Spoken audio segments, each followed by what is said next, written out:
Privilégio de estar com vocês durante uma semana. Foi muito bom.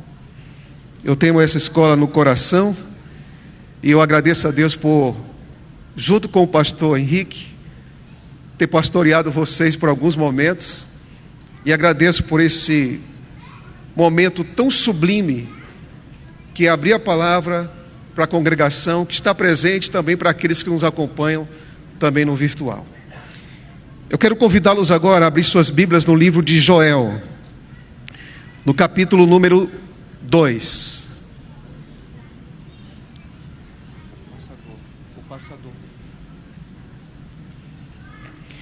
Joel, capítulo número 2.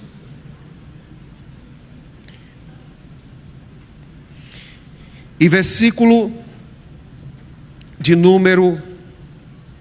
Obrigado. E versículo de número 23.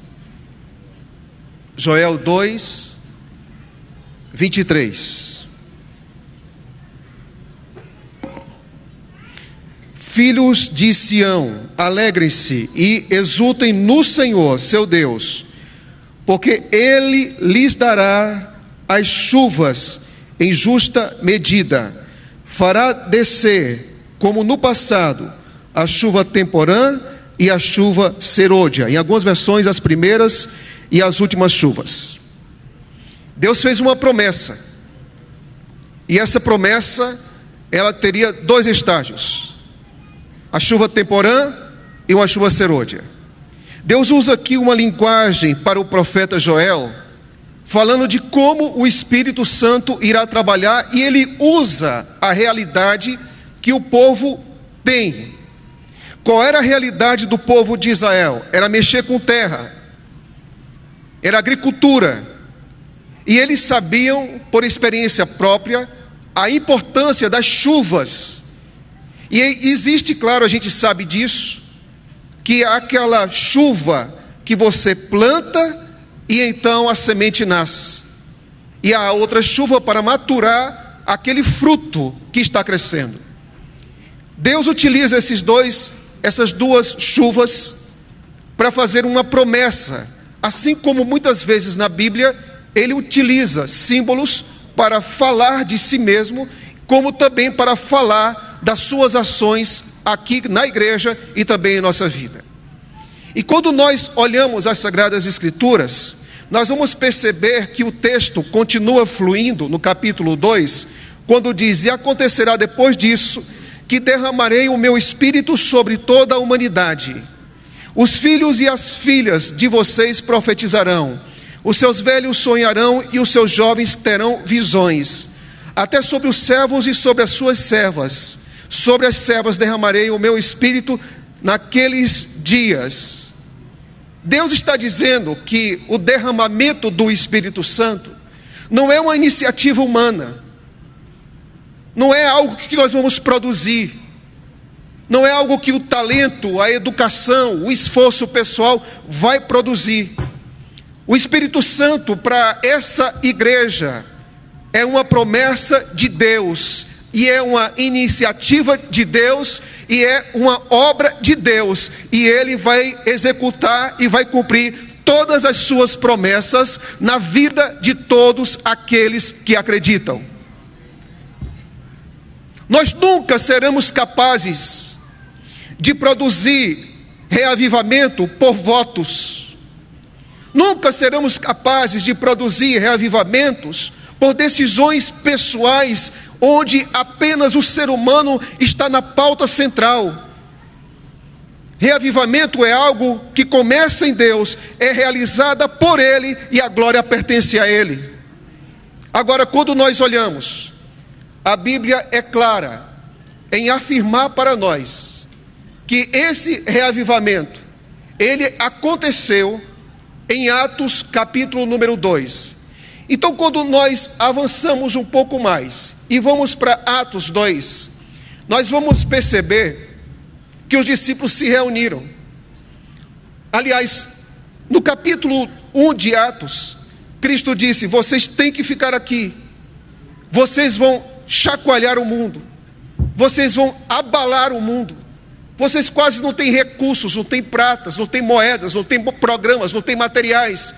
Mas eu quero dizer para vocês que vocês precisam daquilo que é essencial. Amigos queridos, a gente agradece de coração por todas as bênçãos grandiosas e gloriosas que essa igreja tem recebido do céu.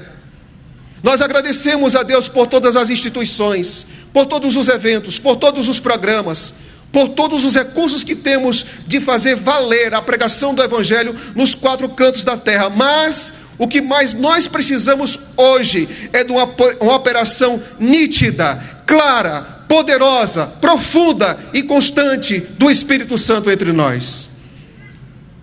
No capítulo 2 de Atos, os discípulos oram, confessam, reivindicam a promessa, e Deus responde. E é interessante que a ação do Espírito Santo em Atos 2 leva esses homens a falarem pelo menos 14 idiomas, e alguns dizem, será que essas línguas eram línguas estranhas, eram línguas incompreensíveis? Não, porque as pessoas que ouviram quando eles falaram, eles sabiam que eram línguas diferentes, mas não estranhas, diferentes a natureza, a fala que eles tinham, mas eram línguas compreensíveis. Todos ouviram em seu idioma, é o que o texto diz. E ouviram o quê? E ouviram em seu idioma, e ouviram o conteúdo em seu idioma, e o conteúdo de seu idioma era a grandeza de Deus. Então, quando o Espírito Santo ele é derramado para exaltar a Deus, a glória é de Deus, é a obra de Deus. E é interessante que então, naquele momento, nós olhamos que a experiência de Atos 2 se cumpriu a primeira parte da profecia de Joel 2, a primeira parte. E onde está isso, pastor? Em 2 detalhes que vocês vão perceber agora, que ali era Pentecostes, não era ainda a chuva serôdia, mas a chuva temporã. E nós vamos perceber isso de 2 maneiras. Quando Pedro passa então a pregar, ele diz, o que vocês estão vendo é aquilo que o profeta Joel disse. O que está acontecendo aqui agora, esse falar em línguas, esse pregar a Cristo, esse pegar o texto bíblico e apontar para Cristo que morreu e que ressuscitou, o que vocês estão vendo aqui agora, esse milagre visto, percebido, sentido, é a manifestação da chuva temporã. Ele não diz essas palavras, mas quando você compara Atos 2 com Joel 2, você chega a essa mesma conclusão. E então Pedro, ele prega e explica que a profecia de Joel 2 se aplica justamente a ele. Atos dos Apóstolos, página 30, é dito, Ellen G. White escreveu, o derramamento do Espírito nos dias dos apóstolos foi o começo da primeira chuva, ou temporã, e glorioso foi o seu resultado. Por que foi glorioso o seu resultado? Porque muitas pessoas falaram de Cristo com paixão e brilho nos olhos. Por que foi glorioso o seu resultado? Porque vidas foram transformadas. Por que foi glorioso o seu resultado? Porque o Evangelho chegou aos rincões mais distantes, jamais pensados. Agora, existe algo interessante que a serva do Senhor diz. Uma concessão especial de graça espiritual é prometida a fim de preparar a igreja para a vinda do Filho do Homem. Esse derramamento do Espírito é comparado com a queda de que chuva? Serôdia. Perceba, a chuva temporã aconteceu há 2000 anos atrás. E a chuva serôdia, nós esperamos para esses dias em nossa geração. E essa concessão é para quê? Para que a gente se torne mais comprometido com algumas coisas que precisam marcar aqueles que creem em Jesus Cristo. Jesus agora diz algo bem interessante, e aqui eu quero que vocês pensem comigo. Você diz, pastor, Joel 2 está falando que Deus derramará o Espírito sobre toda a carne. Tudo bem, eu já sei disso. Está em Atos 2. Mas a pergunta é, aonde está escrito? Ou quais seriam os indicadores bíblicos que apontam para a chuva serôdia? Vamos lá. Abra sua Bíblia em Joel, capítulo número 2. Joel 2. Jesus deixou uma dica. Ele disse para mim e para você, olha, tem uma dica aqui que vai apontar de que o Espírito Santo será derramado no tempo do fim, ou no fim dos dias. E ele virá como a chuva serôdia. Veja o que diz. Versículo número 28, para que você entenda bem. E acontecerá depois disso que derramarei o meu Espírito sobre toda a humanidade. Os filhos e as filhas de vocês profetizarão, os seus velhos sonharão e os seus jovens terão visões. Versículo 29. Até sobre os servos e as suas servas derramarei o meu Espírito naqueles dias. Agora veja o que diz o verso 30. Mostrarei prodígios no céu e na terra, sangue, fogo e colunas de fumaça. E o que vai acontecer? O sol se transformará em trevas, a lua em sangue, antes que venha o grande e temível dia do Senhor. Deu para perceber? Que quando Joel fala dos sinais cósmicos, ele está dizendo que também o Espírito Santo se manifestará depois desses sinais. Interessante que quando você vai para as Sagradas Escrituras, e Jesus está ali conversando com os discípulos e falando dos eventos finais, note o que ele fala. Logo em seguida a tribulação daqueles dias, o sol o quê? Escurecerá. A lua não dará sua claridade. As estrelas cairão do firmamento e os poderes dos céus serão abalados. Apocalipse 6, Mateus 24, Joel 2, sinais do tempo do fim. E é nesse contexto que é prometido o derramamento e uma concessão maior do Espírito Santo. Desde 1755. E nós temos 3 datas. 1º de novembro de 1755, o grande terremoto. Depois nós temos 19 de maio de 1780, escurecimento do sol e a lua como sangue. Depois nós temos 19 de novembro de 1833, a queda das estrelas. E tudo isso são sinais cósmicos que apontam para o tempo do fim. E o que está sendo prometido por Joel 2? O que está sendo prometido por Joel 2? O derramamento do Espírito Santo. Um detalhe sobre o grande terremoto. O terremoto de Lisboa, o desastre que mudou a história, levou à reflexão sobre o papel de Deus. 1755, 1º de novembro. As pessoas pensaram mais em Deus. Amigos queridos, nós passamos por uma pandemia. E nós não podemos achar que tudo é normal. Eu acredito que nós estamos nos aproximando do tempo do fim e jamais deveríamos colocar nenhum tipo de data. Jamais.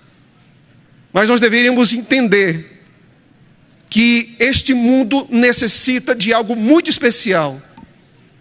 E o que esse mundo precisa, o que nós precisamos, é de uma experiência real e profunda com Deus.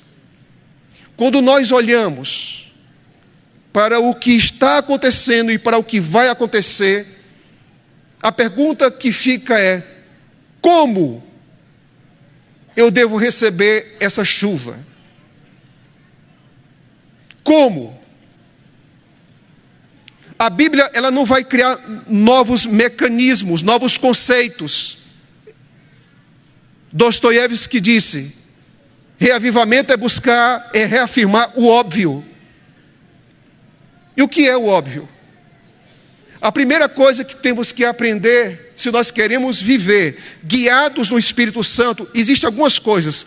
A primeira dessas coisas é entender que nós precisamos ter uma vida de oração mais constante, mais profunda e mais real. É impossível receber algo que você não pede. É impossível refletir algo que você não contempla. E se há algo que nós precisamos, até que Jesus Cristo volte, é de uma experiência real com Deus, em oração. E veja o que é dito aqui no livro Testemunhos para Ministros. Foi pela confissão e pelo abandono do pecado, por meio de fervorosa oração e da entrega pessoal a Deus, que os discípulos se prepararam para o derramamento do Espírito Santo no dia de Pentecostes. O mesmo, qual é a palavra que é usada, amigos? Qual é a palavra? Qual é a palavra que é usada? O mesmo trabalho, apenas em grau mais elevado, deve ser feito agora. Confissão e abandono. Nós nunca podemos receber algo de Deus se a gente não se aproximar dele com sinceridade de coração e abrir e rasgar o coração a Deus e dizer: Deus, esse sou eu. Esse sou eu. Eu tenho algo aqui dentro que está me destruindo e também está destruindo a minha relação contigo. Se recuse a viver uma caminhada com Deus que não seja genuína.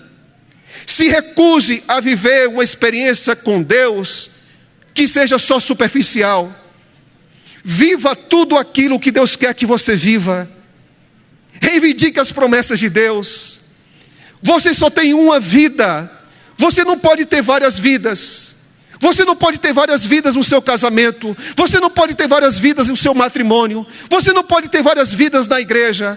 Você não pode ter várias vidas no seu trabalho. Você só tem uma vida. E essa vida você tem que viver na presença de Deus. Você não pode trair sua esposa. Você não pode trair seu marido. Você não pode se esconder diante da tela de um computador ou de um celular às escuras e alimentar sua mente, seu coração, para produzir sensações que te distanciam de Deus. O que está prendendo você? O que faz você não viver de forma coerente com aquilo que está dentro de você e espelhar o que está fora de você? Se você estiver disposto a falar com Deus e confessar, Ele te dará forças para abandonar qualquer coisa que te prende. Qualquer coisa que te prende. É impossível receber algo de Deus sem dizer para Ele: esse sou eu, e arranca de mim aquilo que eu não tenho forças.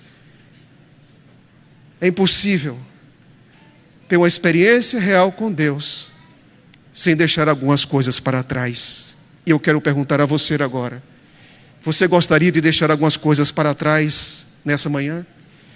Você gostaria que Deus arrancasse algumas coisas de você, que Ele apagasse outras coisas de você? E eu quero dizer que nesse momento o Espírito Santo estará aqui para fazer essa obra. O pastor Mark Phelan disse: quando começamos a orar sinceramente, Deus terá mais condições de revelar os pecados ocultos em nossa própria vida, que podem nos impedir de trabalhar efetivamente pelos outros. Quanto mais você se familiariza com o pecado, o Espírito Santo será um estranho para você. Mas quanto mais sensível a sua voz, o pecado será repulsivo em você. O que nós devemos fazer então, pastor, além de confessar e ter vida de oração? O que nós podemos então aprender, além de ter vida devocional constante? Bem, eu diria que a gente tem que ler mais Bíblia.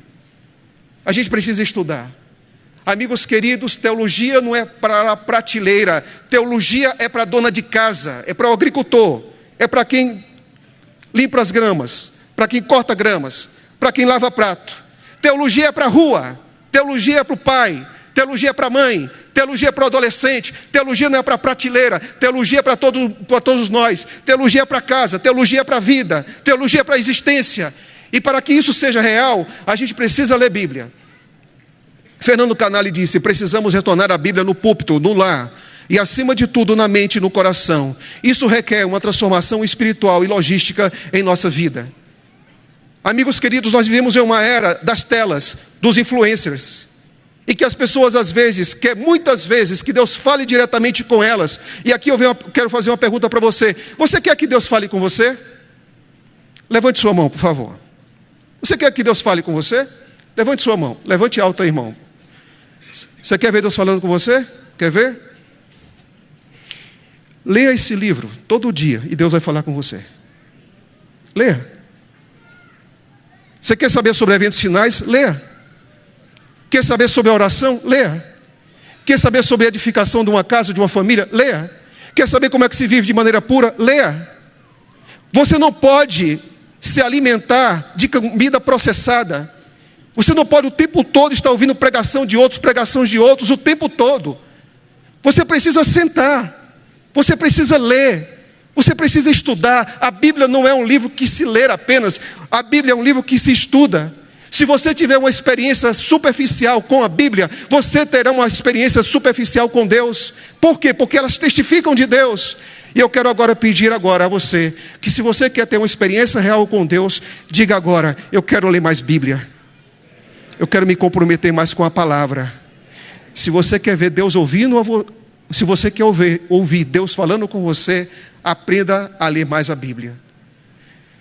Última coisa.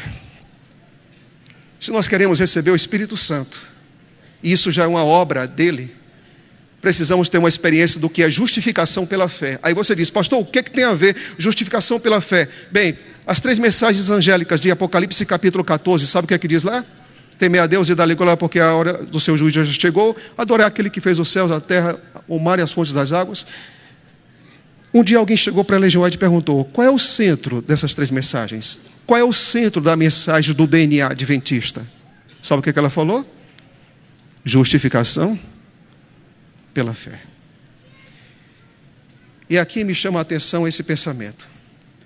A todos os que aceitam a Cristo como Salvador pessoal, o Espírito Santo vem como Consolador, Santificador, Guia e Testemunha. Agora, além disso, ele vem para justificar, ele vem para santificar. Agora, veja que mensagem linda. Veja justificação pela fé e chuva serôdia. Estamos diariamente obtendo luz clara e maior força, a fim de que possamos permanecer aonde? Espera aí. O texto aqui está dizendo que nós devemos ter uma experiência. Qual é a intensidade dessa experiência? De justificação pela fé. Diária. Nós temos que saber que aquilo que foi o centro da pregação de Paulo, aquilo que foi o centro da pregação da Reforma, está no âmago também da nossa pregação. Lutero dizia, tire a justificação pela fé e não existe mais nenhuma doutrina a ser pregada. Porque é o âmago, é o centro de tudo. E aqui é dito, estamos diariamente obtendo luz clara e mais força a fim de que possamos permanecer na justiça de Cristo. Estamos esvaziando o coração de todo o egoísmo e purificando-se como preparo para recebimento da chuva serôdia do céu. Chuva serôdia, justificação. A vida cheia do Espírito, que nos justifica diante de Deus, não nos leva a viver refém das emoções, mas nos leva a viver refletindo o fruto do Espírito. C.S. Lewis disse, a evidência do Espírito Santo na vida do cristão é vista através do fruto e não por explosões emocionais. Eu quero concluir falando algo. Deus prometeu. Ele cumpriu a chuva temporã? Cumpriu. Deus prometeu. Ele vai cumprir a chuva serôdia? Sim. Billy Graham disse, o caminho de Deus sempre entrega o que Ele promete. Aleluia. Sempre entrega o que Ele promete. Como eu posso ver isso na minha vida, pastor? Tudo isso é bonito, mas na minha vida, como eu posso ver isso? Eu quero concluir esse momento falando algo que tocou muito minha vida. Quando eu comecei o ministério, eu conheci um amigo uma pessoa muito querida, ali na Paraíba, no Rio Grande, perto de Campina Grande. Ele era diretor de igreja, casado. E a gente fez uma linda amizade. Algum tempo depois, o tempo foi passando, a gente de vez em quando se falava e depois nós não falamos mais. Até um dia que eu fiquei sabendo que ele saiu da igreja. Por algumas coisas da vida, ele saiu da igreja. E você sabe o que a esposa fez? A esposa começou a buscar intensamente a presença de Deus, como nunca antes. Intensamente. Sabe que horas ela passou a acordar todos os dias? Às 4 horas da manhã, para interceder pelo marido. E às vezes, ele acordava, estendia o braço para a esquerda, para a direita, para ver se a esposa estava lá. Ela não estava lá. Até que um dia, ele se levantou e foi ver a esposa que estava orando. E aquilo ali foi mexendo no seu coração. Mexeu profundamente no seu coração. Ela acordava às 4 da manhã para ler Bíblia e para orar pelo marido. Às 5 da manhã, ela começou a participar de um movimento de reavivamento diário, Sala 57. E passou a interceder mais. Um dia, ela acordou às 4 horas para sua devoção e dobrou os joelhos, orando pelo marido. E você sabe o que aconteceu?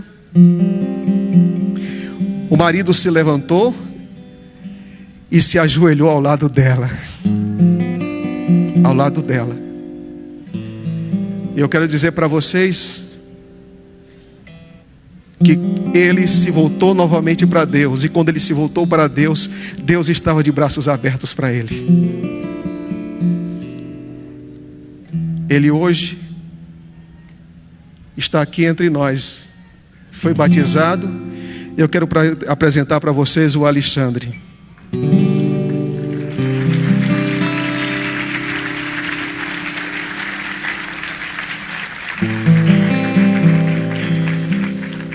Esse querido homem de Deus está aqui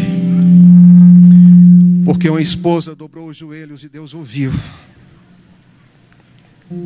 Reavivamento é a obra dele em nós.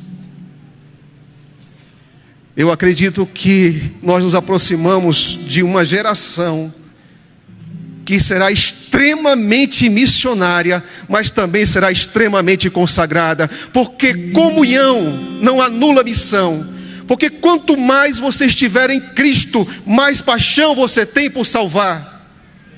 Quanto mais você está em Cristo, mais os seus olhos brilham. Quanto mais você está em Cristo, mais o seu coração bate acelerado. Quanto mais você está em Cristo, você lê Bíblia. Quanto mais você está em Cristo, você fala com Ele. Quanto mais você está em Cristo, você testemunha. Nós esperamos isso, essa chuva grandiosa em nossos dias. Alexandre, obrigado por estar aqui. Pastor, para mim é uma alegria muito grande ter recebido esse presente, vindo lá do interior, Lagoa Seca, na Paraíba. E olha, eu sou muito grato ao Espírito Santo. O Espírito Santo, ele não desistiu de mim. Eu louvo a Deus pela esposa que tenho, que também dobrou seus joelhos e também não desistiu de mim. Ela orou. Eu passei 11 anos fora da igreja. Eu tinha muita vontade de voltar, mas o inimigo, ele é muito sarcás, é terrível. Mas o Espírito Santo, ele é extraordinário. E Ele não desistiu de mim. E eu louvo a Deus por estar aqui hoje, por ter tido essa oportunidade. Eu sempre digo que o Senhor me chamou aos 45 do segundo tempo. E eu vou jogar a minha melhor partida, viu, pastor? E olha, como um presente, o Senhor me deu minha filha, que estava longe por minha influência. Ela voltou para a igreja. Minha sobrinha aceitou a Jesus como seu Salvador também. E uma das pessoas que eu achava que seria a última da minha lista era o meu pai. Meu pai, todos os dias, ele tomava 3 cachaças lá do Nordeste. Ele dizia que era para abrir o apetite. E eu achava que era a última pessoa da minha lista. Foi a terceira, para a honra e glória. Eu vejo um milagre claro da pessoa do Espírito Santo. E meu pai foi batizado. E sabe mais, pastor? Nesses dias, agora no dia 22 desse mês, minha mãe já é da igreja. Minha irmã vai ser batizada, meu cunhado e meu sobrinho, para a honra e glória do Senhor. O que é que vocês acham disso, igreja? Uma mulher que se entregou sem reservas. Uma mulher que buscou, que orou, que o Senhor fez um milagre. Até que Cristo volte, isso vai se repetir em vários lugares, com muito mais intensidade. Mas eu quero que isso se repita na minha vida e na minha casa. Você gostaria que isso fosse uma realidade em você? Você gostaria que isso acontecesse em sua vida, em sua família, em sua casa? É disso que você precisa, é isso que você quer buscar diariamente? Se levante, vem aqui para a gente orar juntos, por favor.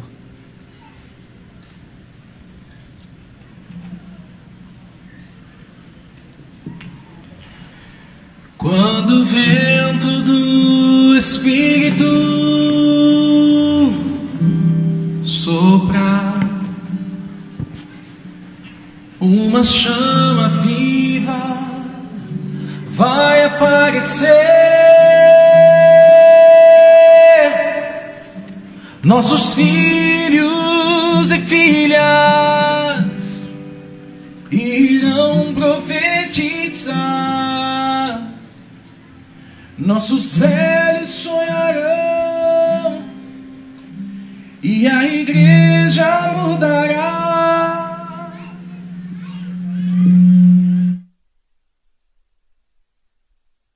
Comunhão.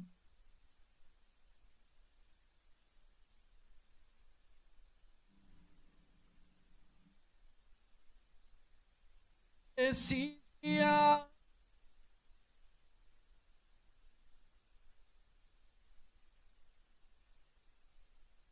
sobre nós.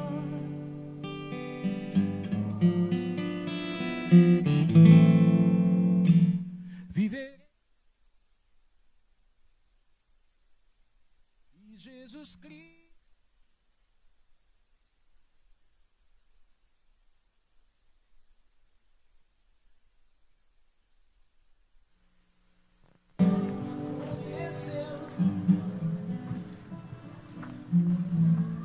por que razão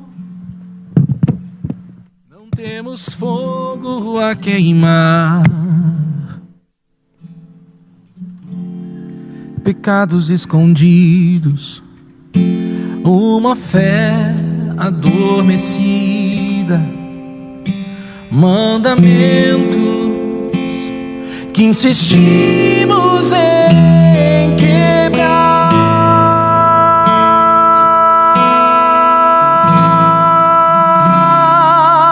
Por que razão?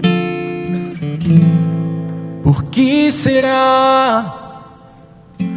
Temos tudo nas mãos, mas não há fogo no altar.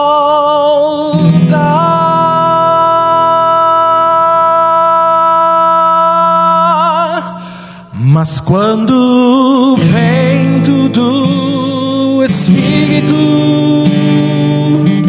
soprar, uma chama viva vai aparecer. Nossos filhos e filhas irão profetizar, nossos velhos sonharão e a igreja mudará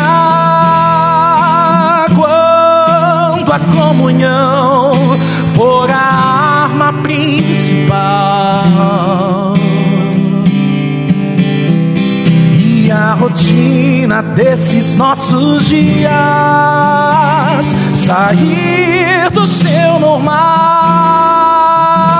descerá sobre nós o fogo do Espírito. Viveremos o Evangelho e Jesus Cristo vai voltar. Viveremos o Evangelho e Jesus Cristo vai voltar.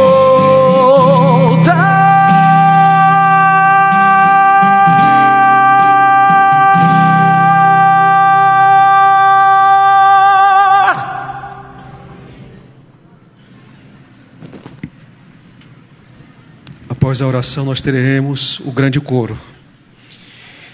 E eu espero que o Espírito continue impressionando a sua vida. Aqui termina essa semana de oração, mas não termina a obra do Espírito em sua vida. Busque o Senhor todos os dias. Tenha uma experiência profunda, real e constante.